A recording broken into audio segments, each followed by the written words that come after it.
All right.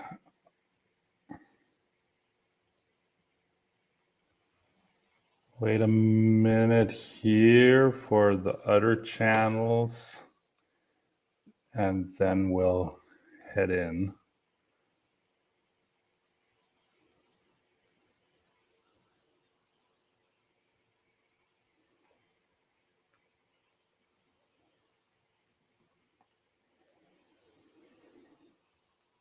All right.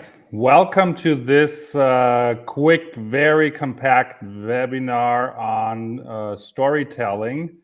Basically, we have an hour, and yeah, feel free to drop any questions into the chat, and we can get to that at the end. So, what are we going to look at today?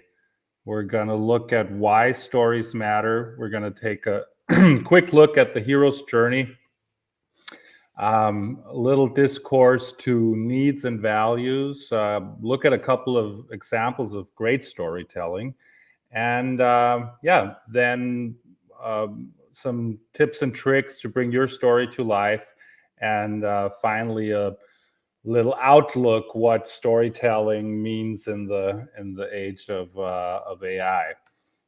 So the first question is, why do stories matter? What is the reason that makes stories so appealing? And the quick answer is that they've always been around. They've always been around. They're older than writing, and they're a very, very human experience.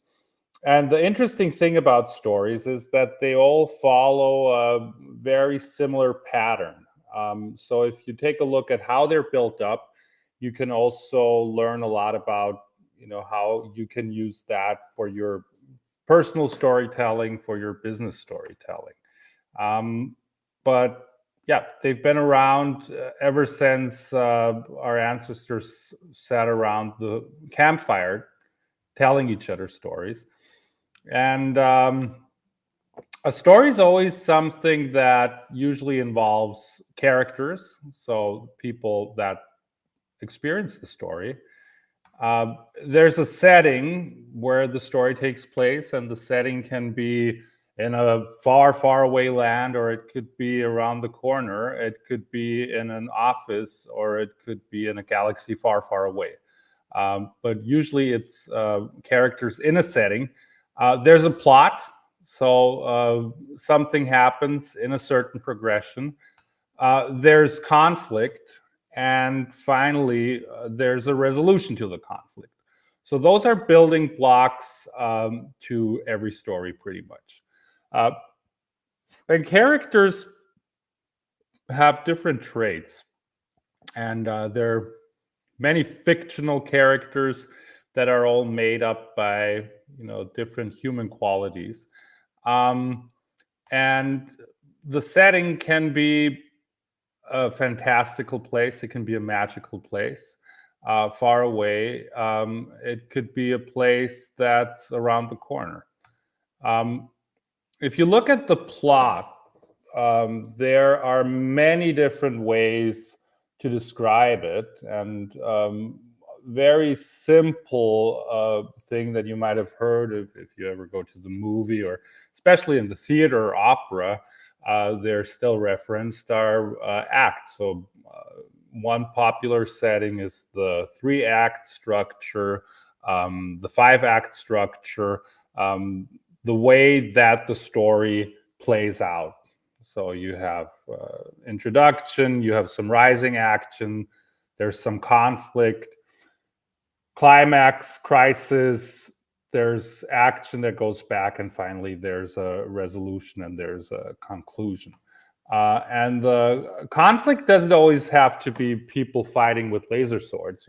Conflict is also something that people have with each other, and many times that the protagonist or hero has with him or herself. So in the end, there's resolution, and the resolution doesn't have to be happy end. It can also be a tragic end, but it resolves the conflict. It resolves all the things that we've been introduced to before. So why do stories matter? If you look at the way that we tell stories, it's something that creates an emotional connection between people. So that's one point. It's very persuasive. A good story will persuade people in a way that very few other things can. And great stories create memories.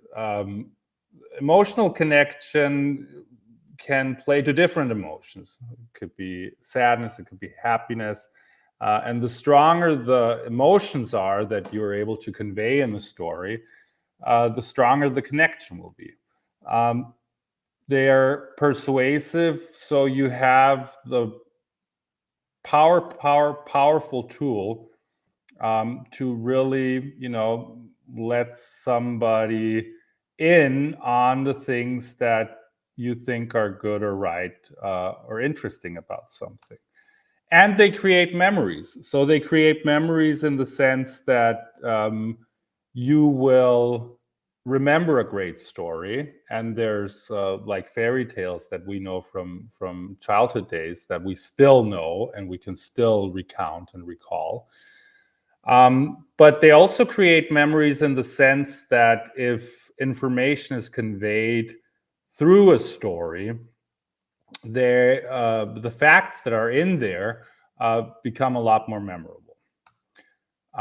So that's just a quick overlook on why stories matter. And one way to structure a story in a narrative is the hero's journey. And there's different narratives in different parts of the world, and they all have flaws and they all have divergences. But the hero's journey is a great way to map out the progression of a story. And we're going to look at the hero's journey, and basically it builds on the work of Joseph Campbell, who himself was a mid 20th century scholar, and there were others like Vogler or Sachs that built on that hero's journey. And it's basically a story that you can find in the likes of great movies like Star Wars or The Lord of the Rings. You can find it in the Harry Potter or The Wizard of Oz, in The Matrix, and the setup is usually in a circular shape. And you start out in an ordinary world. The hero gets a call to adventure. He refuses that call. Then he meets a mentor that gives him a gift, and that lets him cross the threshold. He'll meet tests, allies, enemies, approach the dragon's den, go under an ordeal, seize a treasure, and then head back into the ordinary world, resurrect, return with the treasure, with the boon, and come back. So that's those 12 stages. And we're going to look at those step by step. So ordinary world would be Frodo. He's in the Shire. Everything's fine. He's relaxing. Luke Skywalker on his home planet, basically looking into the sunset. Life is pretty normal. And then something happens, and that kicks off the story. And it's a call to adventure, like Harry Potter, who gets his letter and invites him to go to Hogwarts, or the protagonist in the new Star Wars meeting the robot. And at first, the hero refuses the call. He doesn't want to face his fears and his shortcomings and all the pain that will come with the adventure and all the trials. And he doesn't want to go on the adventure. He's like Bilbo. He's like, I'm not sure about that. I'm not sure if that's something that I'm up to. And oftentimes he meets a mentor.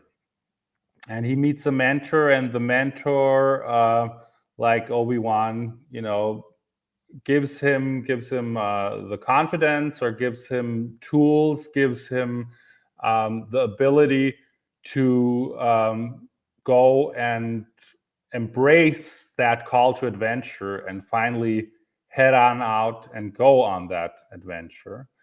And yeah, he crosses the threshold, leaves the Shire, leaves the ordinary world, and heads into the unknown.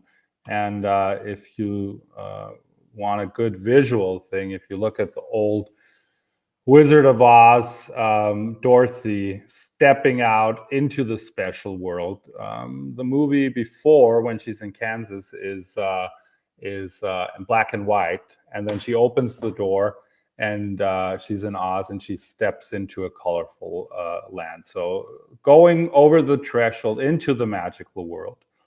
And there the hero meets allies, friends, and goes on a lot of tests, trials. And that's often what the bulk of a story is made of. Those are the car chases and the adventures and the climbs and the runs that you see, or that you hear, or that you read.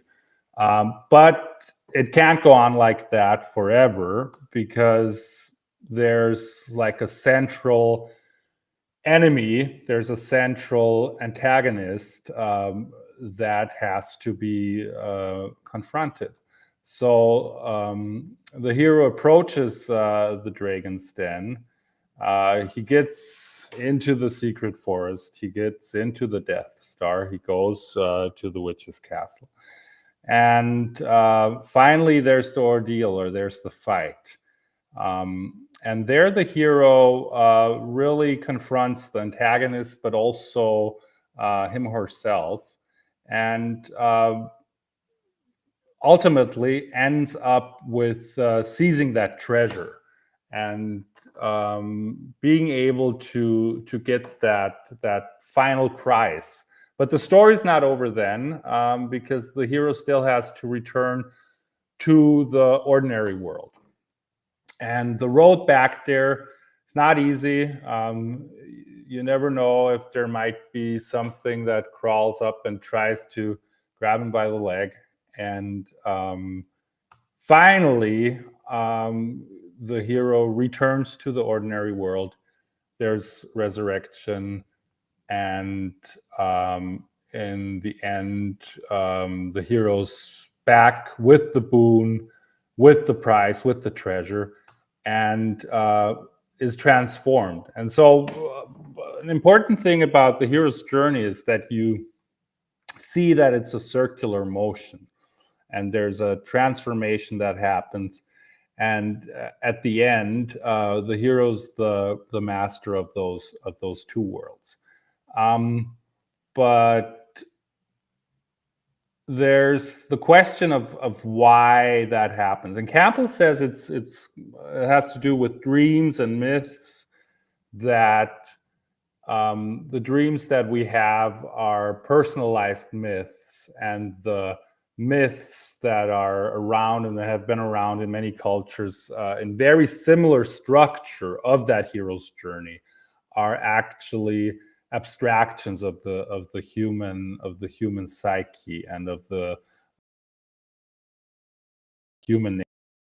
So and we'll connect to that and the context of how it goes into business storytelling a little bit later. But we're going to take a look at needs and values now. So if you look at the pyramid of the Maslow's needs, you see that there's basic needs. You have those physiological needs like food, water, warmth, rest. you have safety needs, security.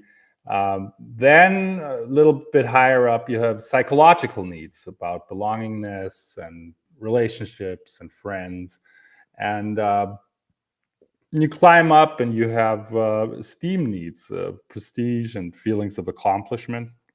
And then, especially in our Western world, now there's a lot about self-fulfillment needs and self-actualization needs, to fulfill your potential, and those are the needs we're going to take a bit of a closer look at in the context of storytelling. So if you look at needs and the way that they can be used, if you address needs of inadequacy, which also happens a lot, then that'll make you feel anxious. And if you address needs of empowerment, that'll make you feel powerful and actually be positive. So we're going to look at a process that Jonas Sachs and others have really mapped out quite well. And that's how you can use that empowerment in branding and marketing. What they look at there is values. So those are just some examples, but those could be values that you or your company identifies with. And just to have a couple of examples for values, it's not a complete list, but there's values like wholeness, beauty, justice, uniqueness, perfection, richness, simplicity, playfulness, and truth. And if you take a look at wholeness, something that makes you complete, or beauty, like true beauty, not artificial or superficial beauty, true justice, uniqueness that really stands out, perfection, a drive to perfection, richness, not opulence, but richness in quality, simplicity is a value like that, playfulness, and truth, just a true connection to things. So those are different values that brands identify with. And if you look at some examples now, you can see how they create those values and put them into their branding and marketing. So an example for uniqueness is the Think Different campaign that Apple did. And also the 1984 campaign at the Super Bowl. And so we're going to look at two clips, first the Super Bowl campaign, then the Think Different campaign. If you're familiar with them, then you can watch them again if you haven't seen them before. Hope that the sound works, and we'll just play those. Today we celebrate the first glorious anniversary of the Information Purification Directives. We have created, for the first time in all history, a garden of pure ideology, where each worker may bloom, secure from the pests, obeying contradictory thoughts. Our unification of thoughts is more powerful a weapon than any fleet or army on earth. We are one people, with one will, one resolve, one cause. Our enemies shall talk themselves to death, and we will bury them with their own confusion. We shall prevail. On January 24th, Apple Computer will introduce Macintosh. And you'll see why 1984 won't be like 1984. So that was one clip, and there's another clip. That's the Think Different clip now.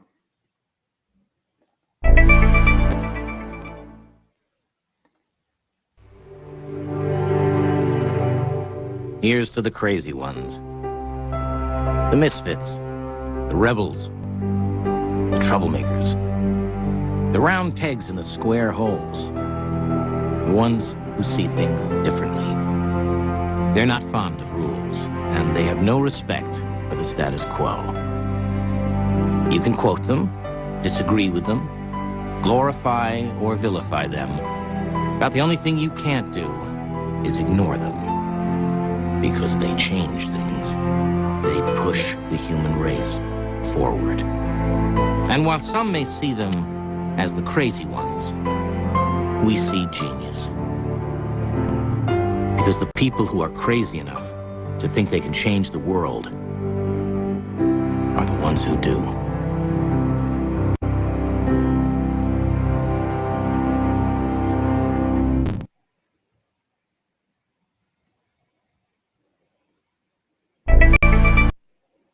So now an example for playfulness and uniqueness would be the Share a Coke campaign that Coca-Cola had. We're going to take a quick look at one of the clips from the Asian market.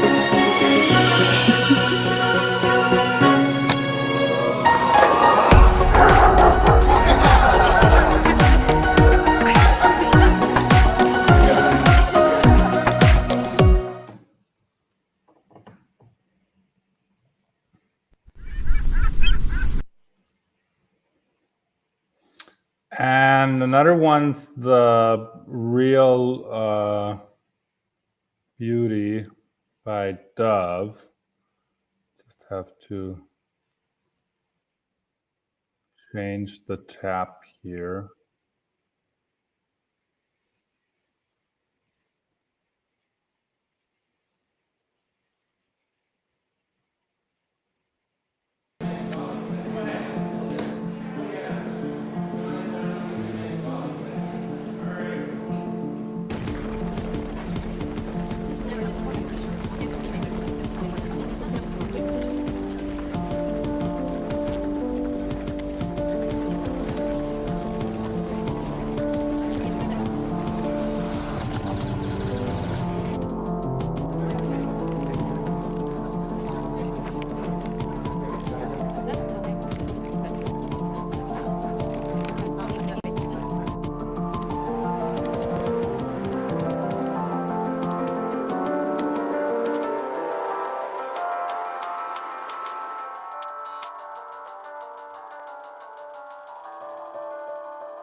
So that was a big campaign 20 years ago by Dove.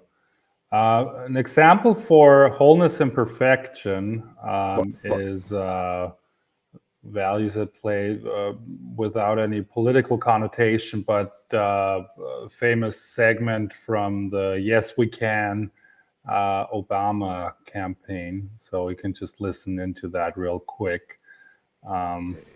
I think it's easy to be cynical and just say, you know what, it can't be done because Washington's designed to resist change. But in fact, there have been periods of time in our history where a president inspired the American people to do better. And I think we're in one of those moments right now. I think the American people are hungry for something different and can be mobilized around big changes, not incremental changes, not small changes. I actually give Bill Clinton enormous credit for having balanced those budgets during those years. It did take political courage.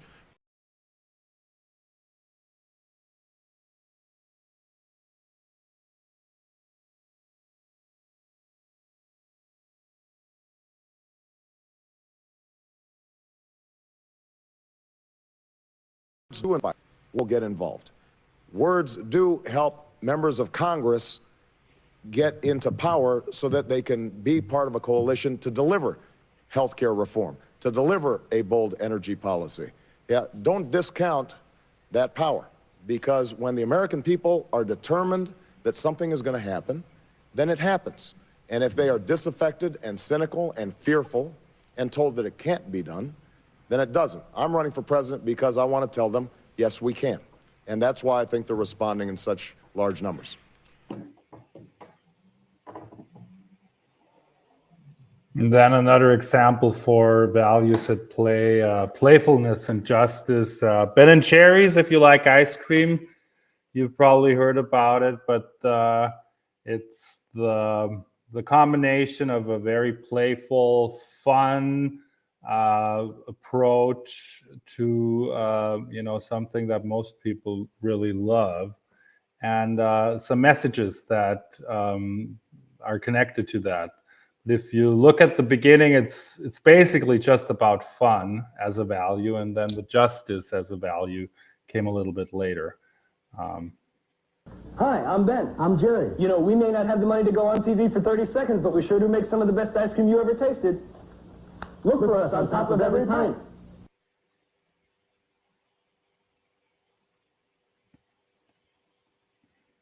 Hi, I'm Ben. I'm Jerry. You know.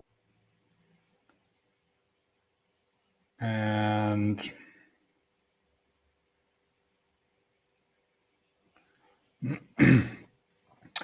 another one, Nike. Perfection in play. That's the first Just Do It commercial. I run 17 miles every morning.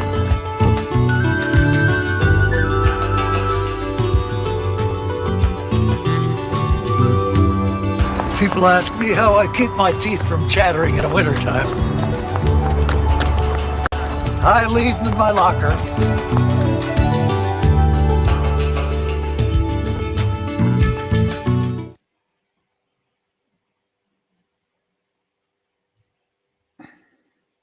And one of the greatest ads from the 20th century for minimalism, the Think Small campaign by Volkswagen, that at a time when bigger was better, and a lot of cars would trump up their size, the Volkswagen campaign came in with a really small car. So those are different examples of values incorporated in brands. At least, for some, those values change. They used to be those values, and now they're different. But the exercise now, and we're right at the halfway mark, so you can take a quick breath and see how you can bring story structure and the hero's journey to life in combination with the values that you stand for. And how do you do that? You take the progression that we looked at before, and you pair it with the needs and values. And in that case, it's the need and value, the need of your customer or your audience, and you're able to create a empowerment in your storytelling. I'm based in Vienna, so there's the Mozartkugel here, which is a candy. It's like a chocolate candy with marzipan and pistachio and nougat. But you could also, look at it like the world, and the core of the world, or any other image, and kind of look at what's at the center. And if you say you have your values that are at the center, and then you kind of have a moral of the story, and the chocolate around it is kind of the story that you build. That's a pretty good metaphor of thinking about those things. So how do you go about doing that? Once you define values, for your brand, or you might have those values already in place, and you can go and kind of discover what the moral is connected with those values, and that lets you create the story. So a great thing to do is figure out the values, and it can be values from before, the 9 examples of values that I stated, but they could be different values too. But like core values, so 2 or 3 values, and then you figure out kind of the brand gift, and how do you go around doing that? You have to create a hero that is familiar at the same time, shares traits that are familiar, but it should also be something extraordinary person, and it should be a challenge. There should be a challenge that they are faced with, and then you can go about creating your story. So in that setup, you have the hero, you have the mentor, and you have the gift, and that guides you to the moral and the values. Now, if you look back at the hero's journey, you see that the gift is something that the mentor gives to the hero on their journey to make it through that adventure. And if you translate that into your brand and the way you tell stories, and that's a crucial point, is that your product or your service, what you're doing, is the gift, is the tool that the hero in your story has to overcome their challenge.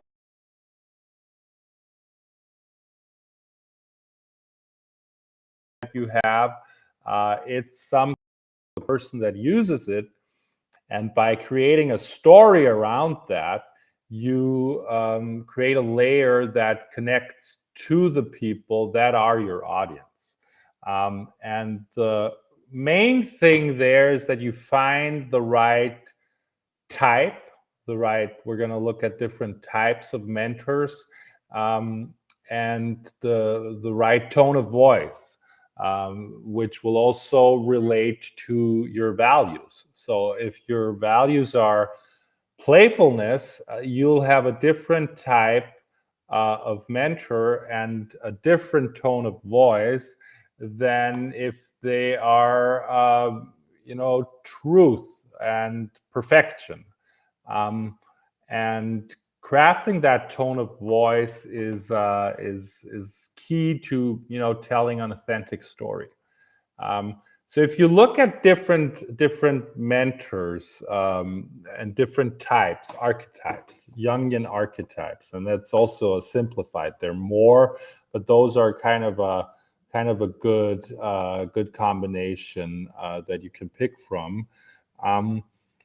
Then you'll have some that are more guiding, in their personality, and there's some that are more inspirational. There are some that are more fun, and there's some that are more serious. And we're going to just look at different types and how they are informed by values. So if you have the magician, who is, very fun, but also very guiding, he's often informed by stuff that's playful, perfected, beautiful. If you have the jester, also very playful, very fun, but also justice and simplicity. If you have the captain, who's more of an example of wholeness and perfection and truth, and the rebel, that's more justice and uniqueness and truth. The defender, more like justice, perfection, and wholeness, and the pioneer, more like richness and uniqueness and truth. The muse, beauty, uniqueness, and richness. So you see, there's different combinations of values, and depending on what values are strongest for your brand, you might find that an archetype and a tone of voice that's connected with that is the best way to speak to your audience. And all those different values, as you've seen before in the examples, are ways that big brands have created, marketing campaigns and branding that's informed by a certain tone of voice that is informed by values and then connected to the needs of their audience. And once you have a story in place, you can use it for branding, you can use it in your messaging, you can use it in your strategy, and you can use it in your interactions with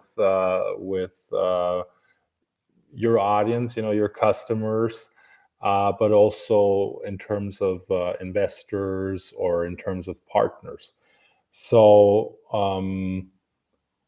the main thing to take from this is really look at what kind of values you connect with, and then create a story. And the story is basically, something like the hero's journey. If you got a software, like a software product, and you have a tool that, lets you put things into the cloud easier, or lets you cut up videos and make short clips that you can use for social media, or it's some AI tool, that transcribes languages or that helps you coding. Think about a person and really create a person, create a hero. So it's not like the customer journey persona thing. It's related to that, but think of somebody that is in a situation, and then think about what their character's biography is, where they come from, how their day structured, and then they meet a challenge in their professional life, if you're a software person, and they have their pains, and your gift, your brand, your product might be something that might help them overcome it, and it doesn't come the first time, it doesn't come easily. There's conflict, there's a lot of things that have to be figured out on the way, but that's something that you can write down, that's something that you can create, and then you have a story that you can use in a lot of different connections. You have a narrative about what the person that you are serving and that you want to provide with your solution, how they go about using that and doing that. And that's the example for a lot of big brands that are great at storytelling, is that they don't try to tell stories about their products in an isolated context, but how they can provide a stage and a setting for making life better for the people that use their tools, and showing their stories. So yeah, that's a really quick run through of some basics of storytelling. And a quick sidestep is how, once you figure that out, once you figured out what an archetype and the tone of voice might be, you can apply that. And you can also use like modern tools to do that, especially if you don't have the capacities to have a full-blown agency or communication department at your fingertips. And so there's a lot of different tools out there. There's I'm just looking at an example with ChatGPT. There's GPTs that are, tools that are trained specifically to do certain things.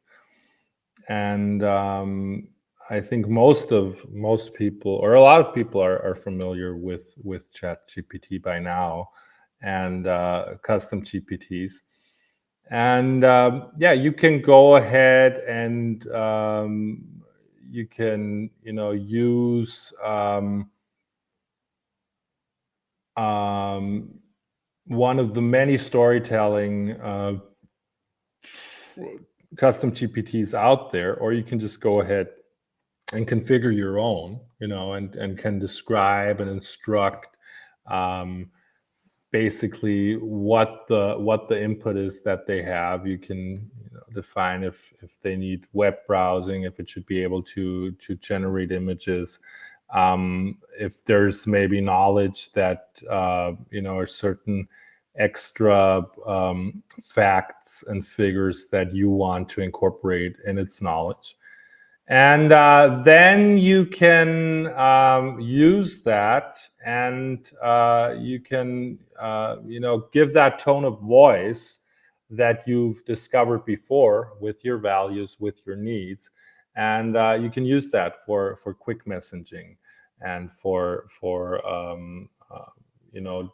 iterations of your brand voice. But the important thing is that you figure out what your story is, and how it relates to real life. That's kind of the exercise there. And yeah, if there are any questions, we'll get to it in the chat, and feel free to reach out here on LinkedIn or via email or web. And just leave it open for a couple more minutes if there are any questions there. Just close the slide here.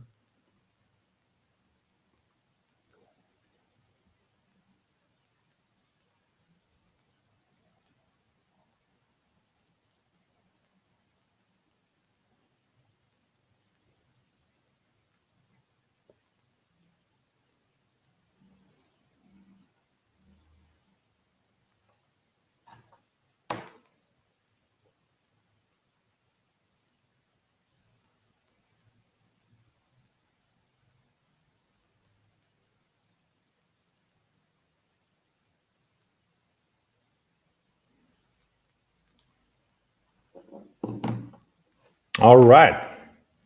Thanks for joining, and yeah, talk soon.